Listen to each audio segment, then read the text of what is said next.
In this chapter, chapter 3, we'll be speaking about confirming core values, strengthening your balance. Really important chapter. It pretty much goes over the foundations of what we'll be doing in this whole entire class. Student learning outcomes for this chapter will talk about defining and clarifying your values, analyzing on your values and needs, and what actually motivates you. We'll describe how your values affect your career and work-life balance, and then we'll create a mission statement. The values definition is they're deeply held convictions that influence your thinking and your face choices. Basically, what your life and your choices in life are made is through your values that have been embedded in you. But it's not just embedded, something that is also comes from experience as well. So they're prized and cherished, publicly affirmed. You actually show these values in everything you do, and from the way that you wake up in the morning and complete a task, you have values ingrained in you. You can actually choose freely what your values are, and like I was speaking about earlier, they're chosen from alternate and after consideration of consequences, so experiences.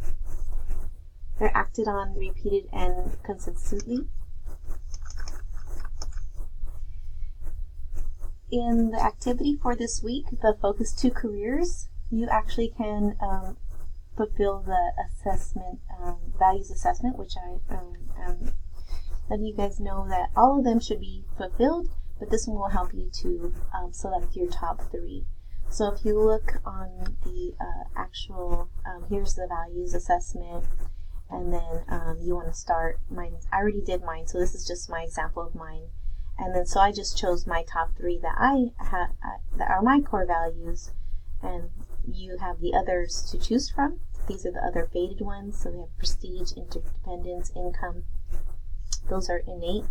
After fulfilling that, you go into next, and then you can actually choose the 3 values and that I selected that go concurrently with an actual occupation.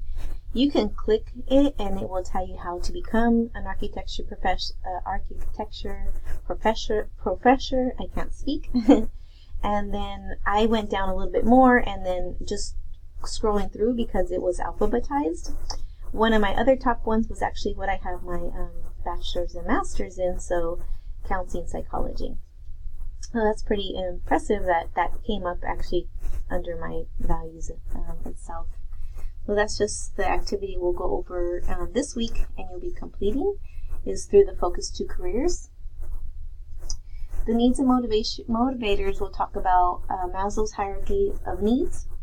He has 5 primary needs that influence the career, and then life decisions as well. Hinesburg Theory of motivation. So there's internal and external motivators, and this is related to job satisfaction. Maslow's hierarchy of needs. This goes not only for your job or career. This is life in itself. So we're talking about what you need in life to actually to lessen tension, discomfort, reduce. Be more confident in decision making. So sometimes when you're undecided about like what you want to do or how you want to get there or whatnot, some of these needs are not met.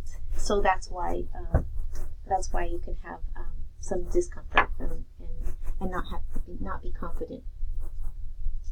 I'll start from the bottom, the physiological, which is the foundations. The actual needs part. As a human being, we actually need basic survival needs such as food and water. So having that food, water, we need to live, right? So being and having those physiological needs, that's actually the basis of everything else that we'll add upon. Safety is another one. So both physiological is security, shelter, protection, law, health insurance, pension plans, jobs, secure job. So I find a lot of students or people actually learning about career and anxiety, depression. A lot of people who don't have that safety need met experienced this. So depression, anxiety, a lot of that stems from not having that safety. So not having a job, for example, if you know somebody who's been out of a job for some time, you will note that they might not show it, or they might do, is it might show signs of depression, because that need is not met. And having that basic needs of, like, I can supply for my family, I can give to I'm part of the team, I'm actually giving to a cause which is my own security, my own safety. So having a home, a place to stay. So this is very, very important on the hierarchy of needs. Love and belonging. This is where I usually tell my little one. So I tell you can't know about love until you actually have the other two satisfied. So if the other two are not satisfied, you won't know what this is. And she laughs. But love and belonging is something part of our actual needs, and it's midway. So we do need it to have to live a good life, and without having this tension, discomfort met.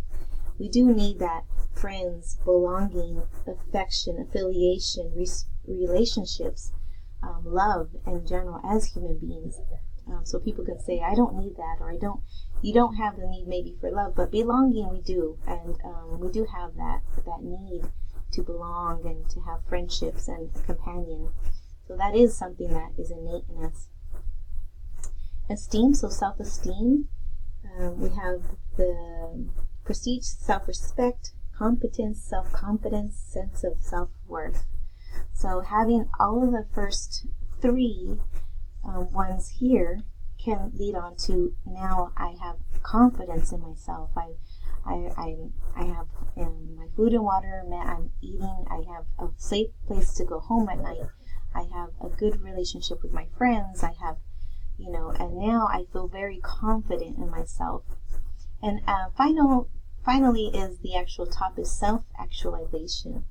So now I have all of these other four, and now I can actually be creative and serving a cause. Now I can give back. So a lot of things that this is where it comes from.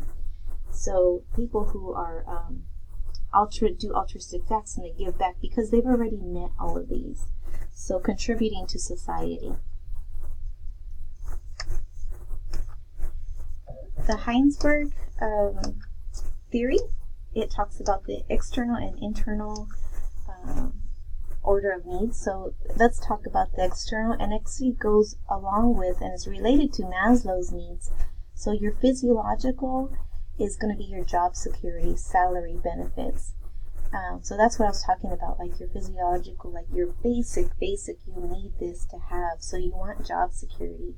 And this is all external. And then safety, so company policies, work environment, those are something that goes on top of, and it's also lower external.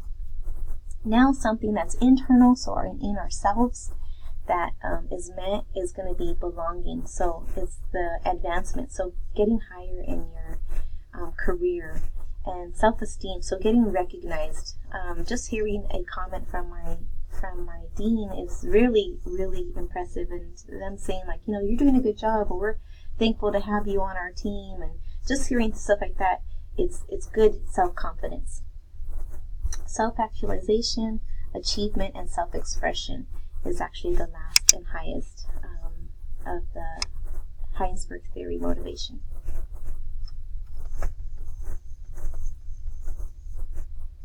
So we have a work-life balance. This is also something that I would want you to touch upon in the Focus to Careers. They have a leisure assessment, and this is work and life, and how you can include both in your priorities in your life. So you don't have to it's not all about, this is what I have to do, work, but also integrate what your work and your values are in that. So in your career and life plan. Work-life balance now is one of the most important workplace attributes. So something like I hear all the time, people that work at Google, they ride bikes, or they have a gym in their office facilities. They They can take naps and whatnot. And see, that's something that is obviously not at our something nearby that we can work at. But you do want to balance. You do want to have that balance, and you want to have something that's important at your work, just as important as what you do at your work.